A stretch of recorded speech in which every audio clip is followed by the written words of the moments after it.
10, 9, 8, 7, 6, 5, 4, 3, 2, 1. Happy New Year! We did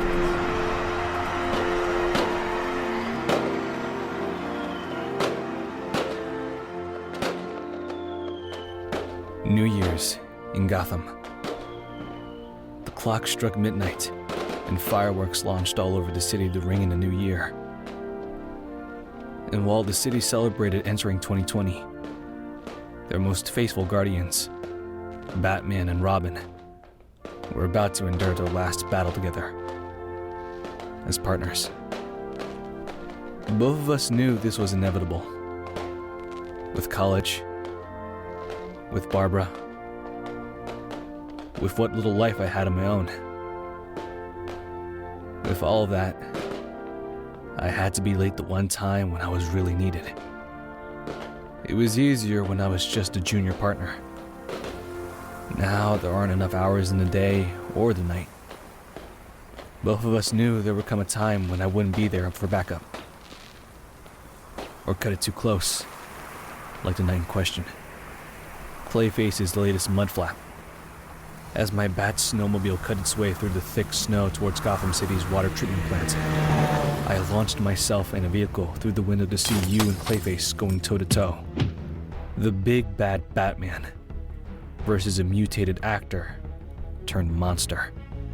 I knew you were hurt, but you'd never let him see it. I dove off the back of the snowmobile, letting it careen itself right into Clayface, sending the hulking mud monster back off the railing you two were fighting on, and right into a vat of water below. It wouldn't be much, but it'd give you a moment of rest as I landed next to you. Can you stand? Yes, but Clayface isn't finished. We watched as Clayface absorbed the vehicle into himself, collecting all his muddy parts back into his body almost instantly. That almost hurt, punk! How'd you like a resculpt? Now I knew Clayface was just a goon with a mud on, but he was still dangerous. I managed to dive out of the way just in time. Now what would you prefer? A flower pot or an ashtray? Have to catch me first, Plato. I could still see the tread of the snowmobile track embedded into Clayface's shoulder as he continued his approach. Maybe Carlo wasn't crazy scary like Joker, or unpredictable nutso like Harvey Dent, but he was gross. And I wanted him out of Gotham's waters, so my plan was to turn tail and run. Which of course, he gave chase. An open field of snow would give me the advantage against him, rather than the confined treatment plant. Even though I won't deny that he's one of the more dangerous of our foes. Little creep! Your foes. I'll drown you in me! Also one of the more resilient with this whole mud morphing bit. To a fault, that is. Mud's just dirt with water, right? So, why was he so surprised that the longer he spent out in the cold of Gotham's winter, the slower he started to run? That was my chance. Clayface was moving slower and slower until I turned on a dime and sprinted at him now, returning the favor with quick successions of punches and kicks across his muddy face until he wasn't moving at all. And there I was, knocking on the chin of one of your deadliest foes like it was a door.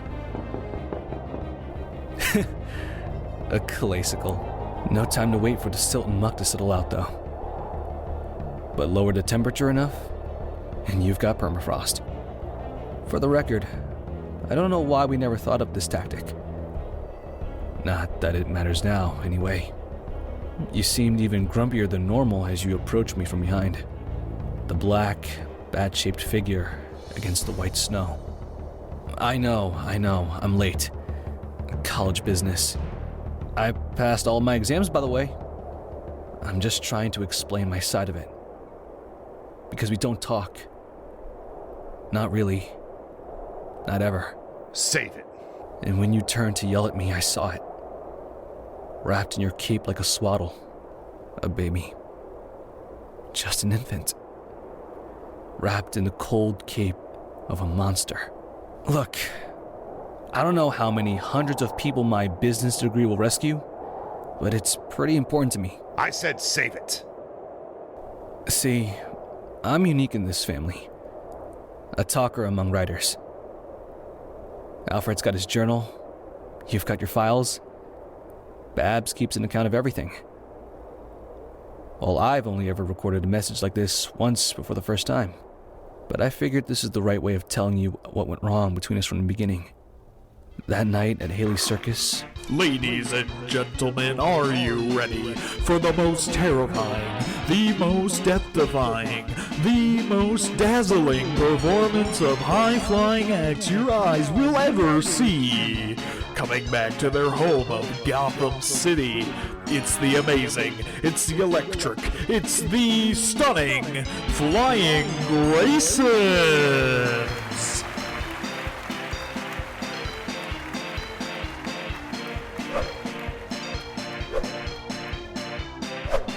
When Zucko tampered with the equipment,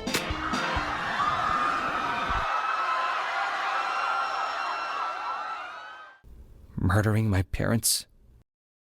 When I was on my knees at their bodies, you were next to me, with a hand on my shoulder. You can cry over them, or you could take what you're feeling and do something better with it. You took me into your home, trained me. I had cuts on my hands from all the batarangs I would throw at targets, only to hear you say, Do it better. I continued to practice my acrobatics in your cave, doing flips and dives, rolls and ducks. But if my footing wasn't absolutely perfect upon landing, Do it better. a stack of bricks, 5 high. I punched through 4 of them with a single strike. Do it better. All my life, I've been trying to impress you. To show you that you chose well when you offered me this job. That I wouldn't break under pressure. That I'd become what you wanted me to be. Look, when I got home and saw the signal, I came running. You should have been beside me from the start. I'm supposed to be your partner, not your errand boy wonder. Lately, you've been neither. We weren't paying much attention to Bassio Carlo as he burst from his icy shell with a revolver. Yap, yap, yap, ladies. Just give me the kid, and you girls can go back to your little bat spat. But you always taught me that a gun deserves respect, no matter which idiot is wielding it. No. I thought you were distracting him, giving me time, so I sent my hand swiftly to my hip and grabbed a birdarang from my utility belt. What do you mean, no? Just what I said, Carlo. But I did see what you saw. The frozen mud that had coated the gun. How the moment he pulled that trigger, it would all backfire. Get down. And it did.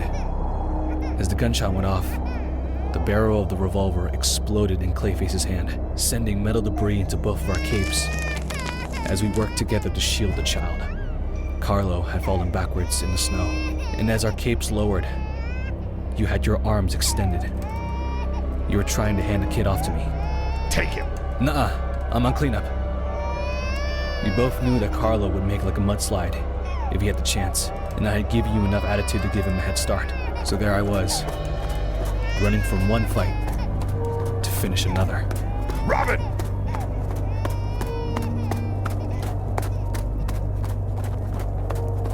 He didn't last too long in the cold before, back when he was all clayed up, barefoot and buck naked in a blizzard.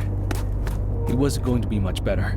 His footprints had led me right into a forest, the perfect spot to gain the lead as I leapt into the trees, swinging from branch to branch with ease. He should have molded himself into a snowbird like I did, and taken the high road. Instead, he opted for the low ground approach. Way low. His tracks ended at a brushed-off open sewer grate. Now, why would he go down? Ah, crap. The air got warmer and warmer as I slowly and regrettably climbed down the ladder into the Gotham City sewer, like biological warmth.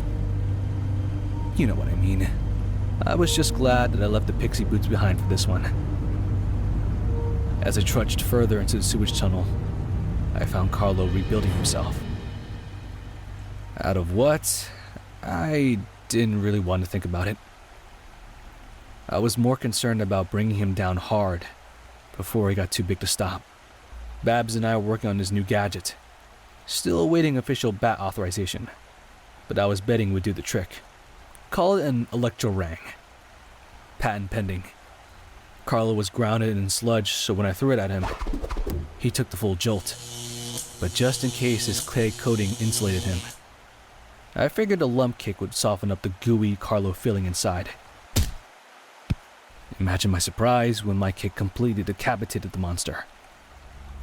All clay, no face.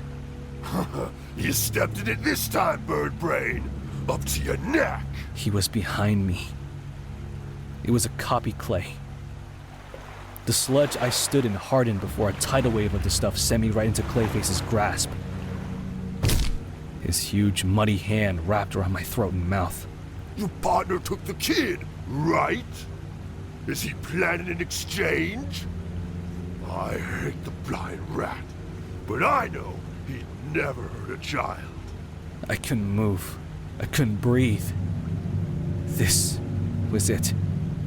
Do or die time. I threw my grapple line up into the air at a large pipe that loomed over us. An action that enraged Clayface. He threw me hard into a brick wall. Hard enough to make the brick shatter as my back slammed against it. Me? I don't have any problem with breaking you like a piñata. In the old days, I would have plastered this dirtbag with the works. Oh, I'll tell him you're still alive. He'll believe me because he has to. I managed to stumble over to the water valve and tie my grapple line around it as Clayface's hand drenched over my face yet again. He'd hate to think of his kid's sidekick lying dead in a gutter somewhere. I pushed back hard against him, my back to his chest, tossing the line over both of our heads to get it behind his neck. Huh? This the best you can do? A noose? You're gonna try to hang a guy made out of mud? Or you're just trying to aggravate me to death? Well, I'm aggravated, okay? As he swung at me, his fist caught the line wrapped around the pipe, pulling it back sharply as I dove into the muck. The pipe burst and blasted Clayface, washing him away down the river. I guess that was my secret weapon. Everyone always underestimates the kid, especially guys like Clayface Brains. And that's when you rejoined our little mud wrestling match, standing over Basile Carlo's naked body. You shouldn't have gone after him alone. Except you weren't much for celebrating our victory. At least, my part of it anyway. No need to thank me. Where's the baby? In the car.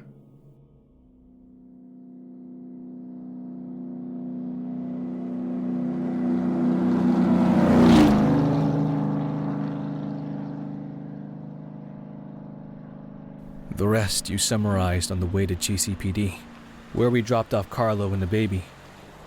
I watched as his mother ran up beside Commissioner Gordon to take the child from your arms. It feels like I should be tired of saying this, but thank you, Batman. Is Robin in the car? Yes, he joined me later at the scene. Ah, I see. It's such a shame about Carlo. He finally gets released on parole from Blackgate, is out for a week, and then kidnaps his own child on New Year's. They say he's getting moved to Arkham, you know. Arkham may be good for him at this point. Safer for his family as well. I'll say. There's a new doctor down there that's generating quite the buzz. They say she's even making progress on the Joker. I'll believe it when I see it, Jim. If she's getting through to the Joker, then Clayface should be light work. Oh, and when you see Robin, would you tell him...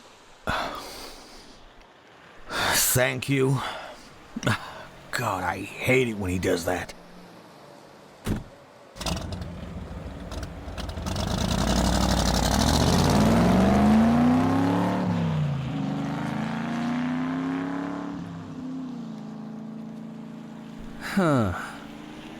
She doesn't look so rich. You can't tell me Clayface was looking for some fat ransom. Carlo was the child's father. It was a domestic dispute. How appropriately ironic. And information I could have used before getting down and dirty with Clayface. So the kid was never in any real danger? Except maybe hypothermia. With a father like that, can you be so sure? No. I guess not. My word. As the Batmobile pulled back into the Batcave, Alfred was 20 feet up on the ladder, dusting off the giant robotic T-Rex that you kept as a trophy in the center of the cave. I was relieved to see that at least he was happy to see me. Master Grayson. So the prodigal son makes his triumphant return. He was excited to see me. Not just Robin, the late partner. And that's where master and servant differ. You are indeed a sight for sore eyes, lad. Even covered in, filth, as you are. Jeez, you're bleeding. 'Tis but a flesh wound and beneath your notice, young sir. The perils of performing a periodontal cleaning on one of the garish trophies you both insist upon cluttering the secret grotto with. Boys and their overgrown toys.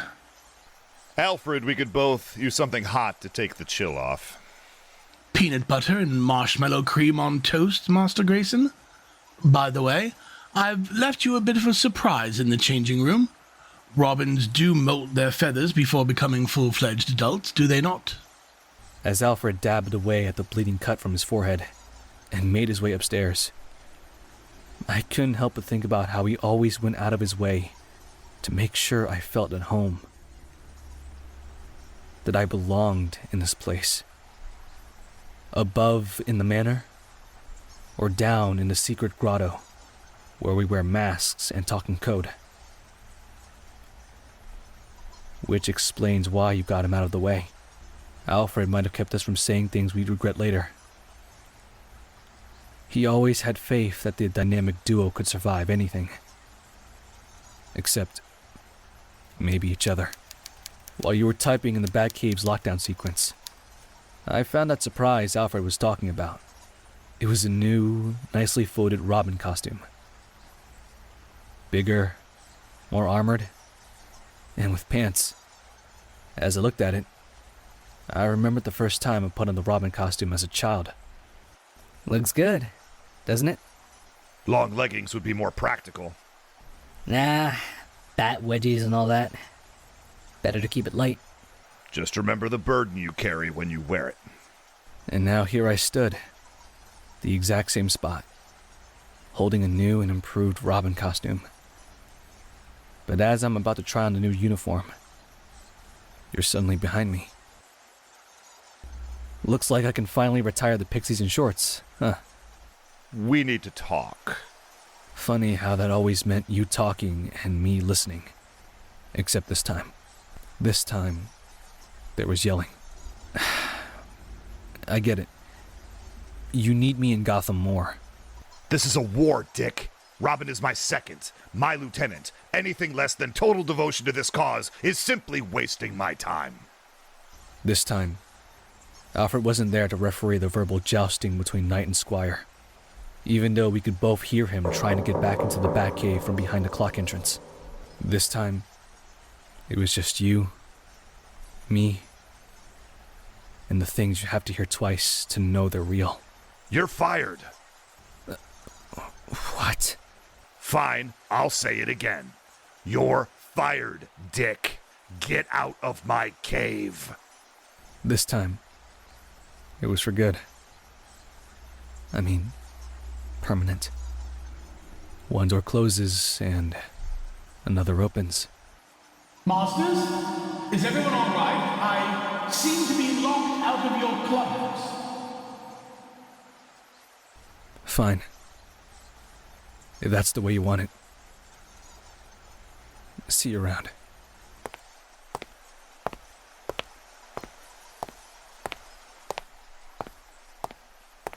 Dick. Or is that only how it works for normal people? People who lead normal lives. People who don't live in caves and wear masks and talk in code. And for the first time ever, you, the Batman, struck fear into my heart as you came up behind me. At first, I thought it was to apologize. Stupid, I know. But instead, Leave the uniform. I never even got the chance to try it on. I just dropped it and kept walking. Fine. And I kept walking. Right out of that cave. I can't even imagine what you told Alfred when you finally let him back in. Master Wayne, Master Grayson, do you require assistance? Dick's gone, Alfred. Gone? To where, sir? Dismissed. Though, it's not as if he hadn't heard it before. After all, this wasn't the first time you fired me. And his unused uniform there? Surely you don't expect me to wear it. Nightwing, Year 1, Part 1. Final Flight. Directed, edited, and produced by Matthew Dawson. Based on comics by Chuck Dixon, Scott Bietti, Scott McDaniel, and Andy Owens. The voice cast for this episode by order of appearance include Ryan Doe as Dick Grayson, Ray Stacanis as Batman, Chris Johnson as Clayface, Drew Campbell as Commissioner Gordon, and Rob Patrick as Alfred. This production is the effort of the Mortalverse Audio Dramas and its volunteering associates. It is in no way affiliated with or representative of Warner Brothers or DC Comics and their characters. This project has been created by the fans, for the fans, to show our appreciation towards this franchise. This project has been released for free. Thank you to everyone who helped bring Nightwing Year 1 to life. Mortalverse Audio Dramas will always be grateful for your time and dedication to this project.